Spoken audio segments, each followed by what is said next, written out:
Welcome to majc.ai, the operating system for hospitality. At MAJC, we know an operating system is more than just software and systems. It's about people, because hospitality is nothing without them. So supporting the hospitality community is our number one goal. I think there needs to be more of a support system.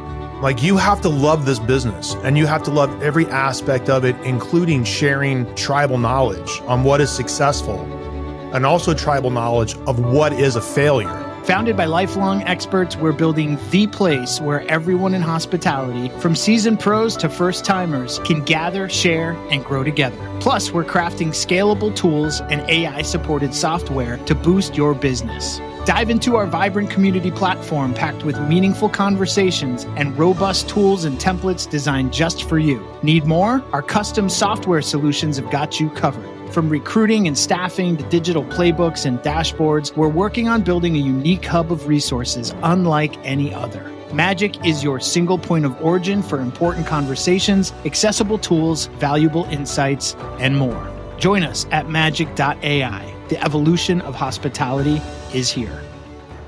Michael Mina is the visionary chef and founder of Mina Group, a celebrated restaurant management company with over 30 chef-driven concepts nationwide. He gained acclaim as chef de cuisine at San Francisco's Aqua, earning prestigious awards from the James Beard Foundation. Mina's passion for exceptional dining experiences led to the founding of Mina Group, with a strong presence in San Francisco and beyond. Throughout his career, Mina has received numerous accolades, including a Michelin star and recognition as one of the 50 most powerful people in American fine dining. Featured in top media outlets, he has cooked for 3 U.S. presidents and has just released his second cookbook.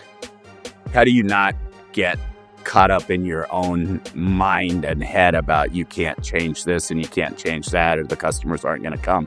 And that's kind of the kiss of death, I think, a lot of times for brands.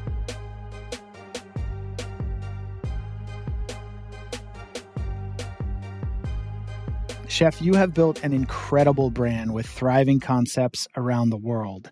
And one of your flagships, Bourbon Steak, continues to expand.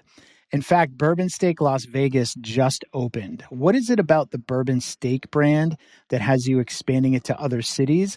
And what lessons have you learned in creating this dynamic concept? Sure. Well, thank you, Matt. Thanks for having me. Bourbon Steak is, it is our strongest brand. The brand is 20 years old now.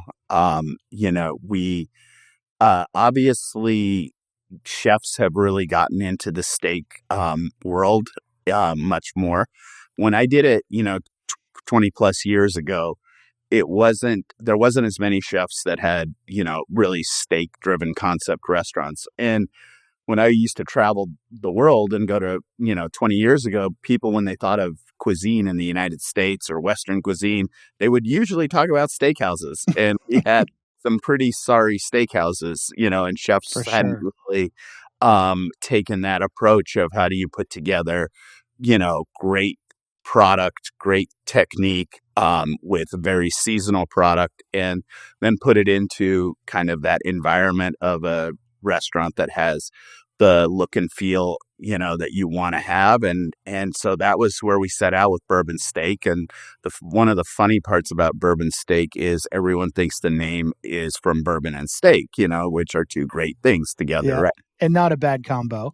Not a bad combo, but the name actually came from Bourbon Stockyard in Chicago, which was the first stockyard in the U.S. And so, we did the first Bourbon Steak in Arizona, and then the second one was in D.C. And we just quickly learned that we could be much more than a steakhouse. Just because it was called Bourbon Steak did not limit us to being able to use the best local seafood, the best, obviously you're going to obsess over your meat, but you really could just build a great restaurant. And the thing that I see more and more, that I learned about steakhouses is the no vote that you get with restaurants. If you say, oh, let's go to a Vietnamese French restaurant, you might get a no vote from somebody. You don't get as many no votes. And so you end up with fairly large parties. A lot of times in the steakhouses, you'll have 8 tops and 10 tops and things like that. And so which kind of is fun for chefs because you get to do a little bit of large scale cooking, which we all love to do. That's awesome. I love it. Well, I've been to DC, to the DC location, and I can say it is one of the most magical experiences. Yeah, I mean, it's been really fun to take the brand. To have a 20-year-old brand. I have a few brands that are like that, but to have one that we've expanded this much and just watch, the hardest thing about any brand is like relevance, every year, right? And Ongoing relevance. how do you stay, how do you not get caught up in your own, mind and head about you can't change this and you can't change that, or the customers aren't going to come. And that's kind of the kiss of death, I think, a lot of times for brands. Maybe for one restaurant, it's okay. But if you're trying to build a larger brand, I think you got to stay relevant. You got to keep pushing and moving forward.